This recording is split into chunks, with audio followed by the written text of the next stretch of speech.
Buenos días, soy Paula Armero, pediatra que trabaja en atención primaria y esta sesión es sobre el desarrollo en la infancia y en la adolescencia. En realidad este es un tema muy amplio que nos podría dar para hablar mucho y sobre todo muy complejo, pero como es una charla para padres voy a intentar sintetizar lo mayor posible y que sea algo práctico. Entonces lo primero es saber que el desarrollo de nuestras hijas y nuestros hijos van a ser en distintas esferas, el físico, el mental, el social y el emocional. Es muy importante saber que todo eso se va a desarrollar hasta la edad adulta. También hay que saber que es un fenómeno evolutivo. Nacemos y somos prácticamente totalmente vulnerables, incapaces de hacer nada por nosotros solos y a lo largo de nuestra infancia y adolescencia vamos a tener un desarrollo, pues la verdad es que bastante complejo y muy emocionante. Entonces hay que saber que poco a poco, de manera continua y progresiva, vamos a tener más habilidades, que esto es dinámico y es adaptativo. Nosotros vamos desarrollándonos también en función de nuestro entorno y también de los estímulos que tengamos durante nuestra infancia. Esto es una organización a nivel cerebral muy compleja y muy progresiva en distintas fases. Hay que integrar muchas funciones cerebrales y también hay que saber que va a ser algo único, irrepetible. Cada persona nos desarrollamos de una manera distinta porque tenemos distintos genes, distintos entornos y distintas formas de integrar todo esto. Esto lo voy a repetir varias veces. ¿Por qué? Porque hay muchas veces que tendemos a comparar a las niñas y a los niños con sus hermanos o con sus compañeros de clase.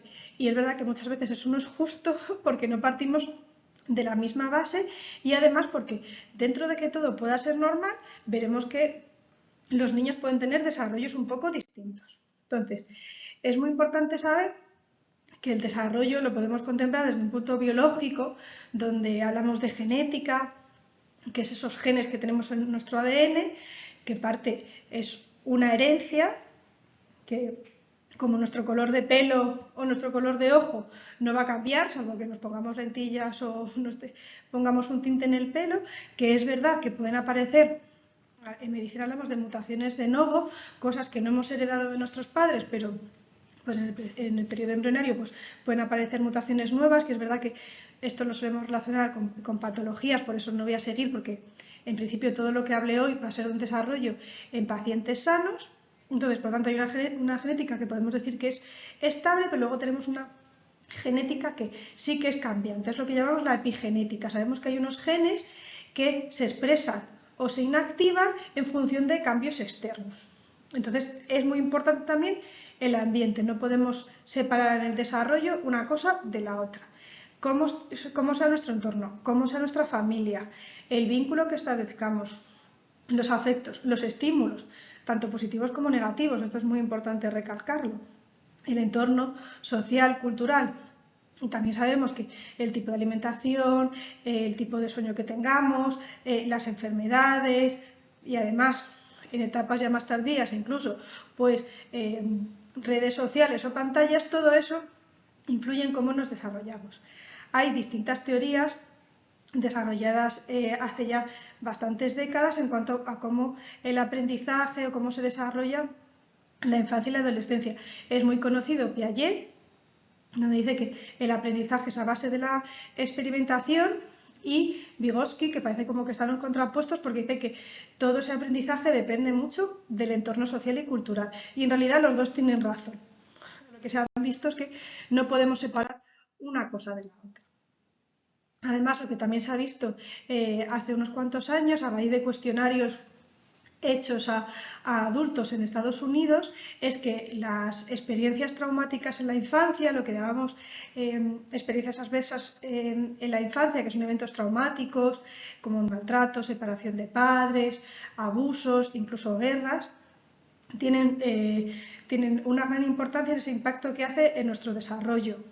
¿Por qué? Porque se ha visto que personas que tienen más de 4 eventos estresantes en su vida tienen más riesgo de tener problemas de salud mental, pero también problemas con hipertensión, con obesidad, etcétera, etcétera. ¿Por qué? Porque hay un impacto en la función cerebral. Este estrés, esta adrenalina que se libera, estos cambios que hay a niveles hormonales, afectan nuestra regulación del sistema nervioso, del inmunológico y del endocrino. Y se les atribuye una capacidad, como he dicho antes, de producir cambios epigenéticos. Son factores externos a nuestro cuerpo que hacen que el desarrollo de nuestro cerebro, de cómo desarrollamos nuestro comportamiento, nuestra salud, se ven afectados en realidad de forma negativa a lo largo de nuestra vida. Entonces sí que voy a utilizar muchas veces la clasificación que hace Piaget del aprendizaje, porque lo separan 4 etapas de edades, que es verdad que nos sirve un poco para encuadrar cómo son nuestro desarrollo durante la infancia. Entonces, bueno, el primer mes es el que llamamos el periodo neonatal. ¿Vale? Luego el periodo de lactante hasta el primer año y luego la primera infancia. Entonces, al principio, ¿qué tenemos? Pues como he dicho antes, un ser muy indefenso, con muy pocas habilidades. Y en él, ¿qué tenemos? Los reflejos arcaicos, que es esto que hacemos en las revisiones del principio de los niños, donde veis que pues les echamos para atrás y vemos cómo ellos mueven los brazos, les hacemos el reflejo de succión, el de la marcha, que les suele gustar mucho a los padres, ven como que parece que caminan, el de presión de las manos y los pies. Entonces, esto lo tenemos que presentar todos, porque si no, sí que sería algo llamativo que tendríamos que seguir en consulta. Igual que tenemos que presentarlos, ¿verdad? Que hay unos tiempos en los que estos reflejos que son arcaicos desaparecen y empezamos a hablar de los hitos en el desarrollo. Pues muy importante, el sostén de la cabeza, que sepamos que nos mira y nos sigue con la mirada. Al principio no ven muchos, ¿verdad? Que a lo largo del primer año se va desarrollando mucho la visión, pues de ver casi nada, manchas, colores primarios al principio, cada vez vamos enfocando mejor. Pero sí que es verdad que os haremos bastante preguntas de si el niño está girando la cabeza o moviendo los ojos cuando les ponemos algún juguete, cuando el padre o la madre se pone delante. La respuesta a los sonidos, pues inicialmente sí responden pues eso, a sonidos fuertes y luego poco a poco tienen que responder y también ir cambiando la posición de la cabeza según nosotros le vamos llamando y luego respondiendo a su nombre también cuando le llamamos. La manipulación. Al principio es muy grosera, no son capaces de manipular nada. Luego empiezan a llevarse las manos a la boca. Os preguntaremos si lo hacen con las 2 manos por igual, ¿vale? Y progresivamente también os hablaremos del movimiento y os preguntaremos. Todo esto, para que se desarrolle bien, se tiene que estimular, porque para poder desarrollar el movimiento tenemos que pasar mucho tiempo en el suelo. Eso ya lo sabemos. Son niños que tienen que estar pues tumbados primero boca arriba y luego os diremos tumbados boca abajo para que eso puedan ir girándose. Podamos ver que apoyan los brazos para elevar la cabeza, que luego se acaben incorporando y se acaben sentando. Algunos reptando, luego gateando hasta que, bueno, pues en torno al año y poco, pues hayan aprendido a andar. Y luego la interacción, que cada vez es mayor, con intención sobre todo, pues ya a partir de los 8 y 12 meses. En esta tabla que aparece aquí, lo que recalco es las diferencias. Es decir, normalmente la sonrisa social pues la preguntamos y suele aparecer en torno a los 2 meses. Es verdad que algunos antes.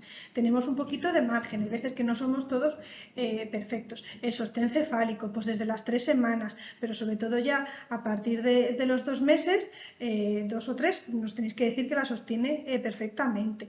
Cómo va agarrando objetos, como veis, cómo se sienta, cuando empieza a andar sin ayuda. Como veis, hay distintos ítems que tenemos un poco de unos cuantos meses de variación. ¿Por qué? Porque nosotros sabemos que no todos son iguales, vuelvo a repetir. Si todos los hitos del desarrollo están bien, vemos que una niña o un niño está todo correcto durante las revisiones, los padres no nos cuentan que les llame nada la atención, pues a lo mejor vemos que todavía no han dado solo a los 17 meses, se desplazará, seguro que gatará un montón, seguro que anda apoyado, pero a lo mejor no anda solo.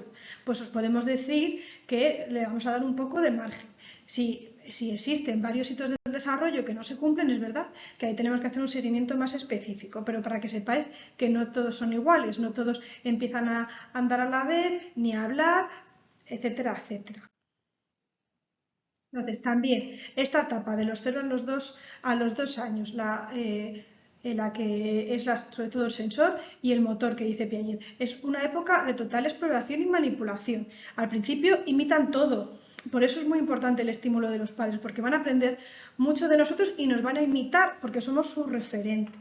Pero es verdad que conforme vayan creciendo ya, como he puesto aquí, pasarán de imitadores a creadores, irán desarrollándose cada vez más la coordinación sensitiva y motora, empezarán a entender que aunque no vean una cosa sí que existe, porque al principio es algo que eso a los niños les pone muy nerviosos y hay que explicárselo a los padres, lo que no está no existe. Si mamá o papá se va, pues ha dejado de existir, por eso lloras, porque estamos fuera de la manada y hay que estar siempre dentro, ¿vale? Eso es algo evolutivo de supervivencia.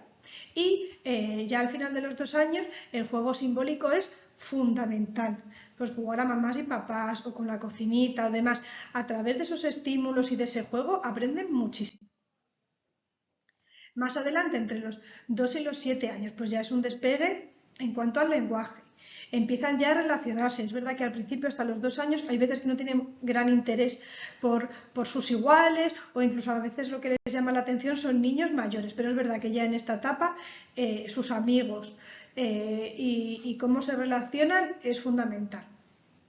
Y luego, pues también a nivel motor, os preguntamos cosas, si ya suben y bajan escaleras, si saben estar en la pata coja, si ya empiezan a coger rotuladores o pinturas para primero hacer garabatos y ya pues en esta edad empezar a hacer dibujos ya con sus sentidos y ponen torres, ¿vale? Y principalmente entre los 2 y los 4 años el juego simbólico y la representación simbólica es su forma de expresarse. Tienen un pensamiento muy egocéntrico. Sí, el yo es lo que está más presente y lo que ellos perciben es lo que creen que es real. Es esta famosa etapa de la adolescencia que dicen muchos, o los terribles 2, que puede ser incluso terribles 3. Entonces, es verdad que hasta los 3 años el hemisferio derecho es el que predomina, el de las emociones. Entonces tenemos las rabietas, tenemos las frustraciones y tenemos que saber los padres pues cómo calmarles. Los niños necesitan límites. Pero es verdad que se pueden hacer desde el amor y el respeto y no tenemos que recurrir, como hace muchos años se hacía, pues a correcciones físicas o castigos, digamos, desproporcionados. Entonces les pondremos límites, sabremos que ellos en muchas ocasiones se frustrarán, tendremos las rabietas, les acompañaremos y así poco a poco, cuando ellos lo vayan entendiendo mejor, pues todo será un poco más sencillo. Tenemos ciertas líneas rojas, que las hablo sobre todo para que los padres estén pendientes de eso. No es capaz a nivel de motor grueso, no es capaz de estar en la pata coja, o no salta, no es capaz de elevar los brazos y lanzar una pelota, no es capaz de agarrar ningún tipo de instrumento o rotulador o pincel, lo que quiera, para hacer dibujos, no quiere estar con compañeros, si está en un ambiente pues con muy ruidoso empieza a llorar o tiene movimientos así que llamamos estereotipias ante cualquier situación de frustración, no juega o solo quiere jugar solo de determinada manera, solo con ciertas rutinas y si no también es motivo de enfado, a veces se muestra muy agresivo o al revés muy tímido. Vuelvo a decir que esto es una evaluación que tenemos que hacer continua, ¿vale? O sea, todo el mundo podemos tener ciertos días o estar en ciertas situaciones donde, pues es verdad que nuestra regulación emocional no funcione, ¿vale? Yo hablo de rasgos que se repitan muy en el tiempo y luego, pues a nivel de lenguaje, pues que no emita frases, que no sepa utilizar el yo y el tú. Ya hablamos de entre 2 y 7 años, entonces deben hacer frases inicialmente más cortas y luego más largas, integrar más palabras. Entonces, si eso no pasa, pues tendremos que ver si es un problema quizá auditivo o es un problema de otro tipo. Pero sí que es una línea roja a tener en cuenta. Luego, la etapa entre los 4 y 7 años, que ya es prelógica o intuitiva, pues eso tienen mucho ensayo y error. Les gusta un montón la experimentación, hacer inventos, dibujar, empiezan a integrar un montón todo lo que le pasa en su día a día en los dibujos, que hecho veréis que muchas veces en clase utilizan eso para manifestar muchas cosas de lo que le esté pasando a nivel emocional y luego es una etapa de gran autonomía, pero para ser autónomo nos tienen que dejar ser autónomos. Siempre va a ser más rápido y más fácil vestirles, ponerles la mesa, darles la comida, que dejarles que se vistan solos o ya desde el inicio de que elijan qué ropa se quiere poner, que se vistan solos, que coman solos, etcétera, etcétera, y se bañen solos. Tenemos que dejarles que lo hagan para aprender, porque es así. Necesitamos unas rutinas constantes y una repetición durante muchos días para que ellos lo acaben integrando.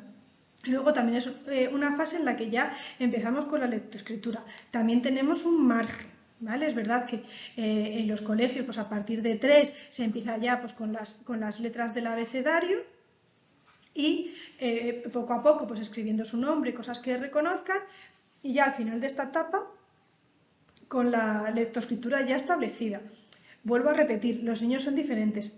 Aunque todavía ya son un poco más mayores, no es lo mismo un niño que haya nacido en enero con uno que haya nacido en diciembre. Son 12 meses entre medias de diferencia. Y también esto es un hábito que se adquiere desde siempre, favorecerles la lectura con los libros, que no hace falta comprarlos, podemos ir a las bibliotecas, que ellos vean que la lectura en papel, eso sí, siempre antes que cualquier pantalla, favorecerá que en esta etapa les sea mucho más fácil adquirir estos conocimientos. Luego, entre los 4 y 11 años es la etapa de operaciones concretas, ya saben eso, pues en realizar cada vez más operaciones y resolver problemas, que es verdad que tienen que ser concretos. Todavía la abstracción a ellos les cuesta bastante y relacionan mucho la causa y el efecto, pero por ejemplo sí que son capaces de saber que, por ejemplo, el agua es el mismo material, aunque sea hielo, aunque esté el líquido y demás, eso ya lo han integrado bastante bien.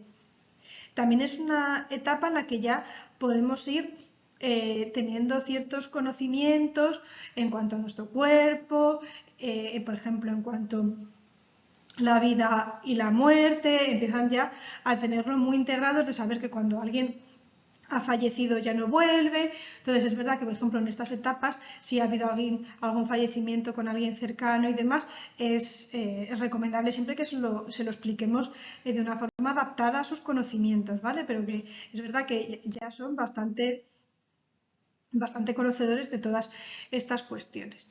Y luego la adolescencia, pues es un periodo muy bonito, muy cambiante, que es verdad que puede ser pues a veces un poco difícil de llevar en las familias. Pero lo que para mí es más importante es que la gente sepa que es un periodo, primero, obligatorio, con el que no podemos elegirnos ser adolescentes, o sea, nuestro cuerpo cambia, queramos o no.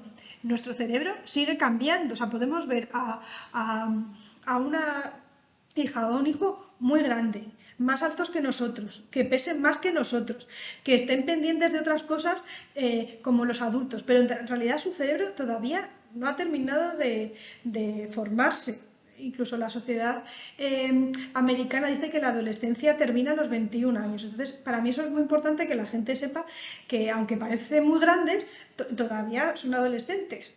Su desarrollo está terminando, es verdad, pero hay muchas maduraciones que se hacen en esta etapa, ¿vale? Esto es muy importante. Y además, la esfera emocional aquí también es muy importante, ¿vale? ¿Qué pasa? Que todos estos cambios hormonales hacen que su cerebro esté bastante inestable. O sea, no es fácil asumir tantos cambios de golpe. Y entonces les hacen muy vulnerables. Por eso en esta etapa hay que ser muy conscientes de que nos necesitan, aunque sean muy mayores. Empiezan con su identidad, en la sexualidad, en sus vocaciones, en la moral ya y en el yo. Como hemos dicho antes, los cambios físicos a ellos también les afectan. Pues desde los primeros granos, de repente pues nos crecen pelos en todas partes, nos cambia la voz, el pecho, tenemos, si nos ha llegado antes, la menstruación. Entonces esto cambia mucho y ellos pues a veces no lo viven con tranquilidad, sino que sufren y sienten un poco de angustia en esta etapa. Entonces, hay una etapa de una adolescencia temprana donde ellos siguen muy centrados en el presente, en el yo, y luego más en el futuro, ya en la adolescencia tardía. Y es una etapa en la que antes la familia pues era, digamos, su núcleo central, y ahora es el grupo. Entonces, el grupo tiene grandes beneficios, estás integrado, son tus primeras amistades, incluso tus primeras relaciones amorosas, pero es verdad que aquí también tienen una influencia que puede ser positiva o negativa. Como padres tendremos que estar pues muy constantemente pendientes, y sobre todo decirles que confíen en nosotros cuando algo pueda pasar con lo que ellos no se sientan cómodos o con que sean negativos, ¿vale? Porque lo que sí sabemos es que muchas veces se encierran en sí mismos y los padres nos enteramos los últimos de todo. Entonces, ya pues a nivel más de aprendizaje, pues ya hacen operaciones muy complejas, el pensamiento abstracto ya está totalmente integrado, saben ya teorizar cosas hipotéticas y metáforas y, como he dicho antes, pues ya tienen un pensamiento crítico y ya empieza a aflorar la moral. Entonces, por último, he dejado estos tres links de páginas web que es verdad que explican así de forma detallada, pero que entendible, cómo es el desarrollo en la infancia y la adolescencia. Bueno, espero que os haya servido. Muchas gracias.